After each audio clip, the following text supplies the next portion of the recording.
Pakistan defence minister అమెరికాపై ఆసక్తికర వ్యాఖ్యలు చేశారు. అమెరికా మమ్మల్ని టిష్యూ పేపర్ లాగా, అంటే లైక్ టాయిలెట్ పేపర్ లాగా చూస్తుందని వారు వ్యాఖ్యానించడం జరిగింది పార్లమెంట్లో మాట్లాడుతూ.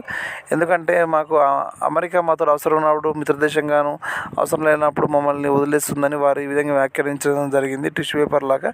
ఎందుకంటే ఆఫ్ఘనిస్తాన్తో యుద్ధ సమయంలో మమ్మల్ని వాడుకొని ఆఫ్ఘన్లో యుద్ధం చేసింది. దానివల్ల వీరు ఎంతోమంది సైనికులను ఆర్థికంగా మేము నష్టపోయామని వారు వ్యాఖ్యానించడం జరిగింది.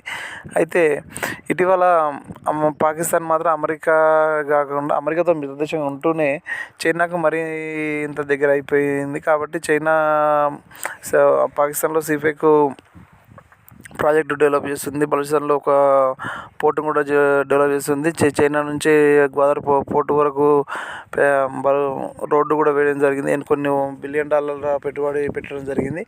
అయితే భారతదేశం విడిపోయినప్పుడు ఇండియా పాకిస్తాన్గా డివైడ్ అయితే ఇండియా సోవియట్ యూనియన్ వైపు ప్రయాణిస్తే పాకిస్తాన్ అమెరికా వైపు ప్రయాణించింది.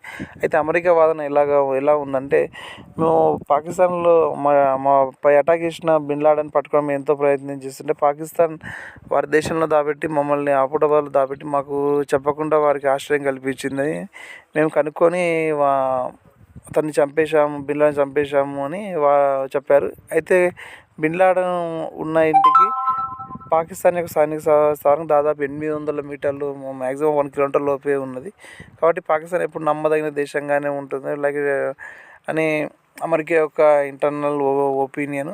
ఏదేమైనా సరే ఆ పాకిస్తాన్ మనతో పాటు విడిపోయినా కూడా మన మీద కోపంతో తను ఉగ్రవాదం వైపు పయనించి ఆ ఉగ్రవాదమే ఇప్పుడు తనని కాటేస్తుంది. ఎందుకంటే పాముకు పాలు పోస్తే అది తిరిగి మనం కాటేసినట్టు సేమ్ పాకిస్తాన్ పెంచిపోసిన ఉగ్రభూతమే ఈరోజు పాకిస్తాన్ యొక్క నాశనానికి పునాది అయింది. ఎందుకంటే బలూచిస్తాన్ రూపంలో కూడా వారికి చాలా ఎదురు దెబ్బలు తగులుతున్నాయి.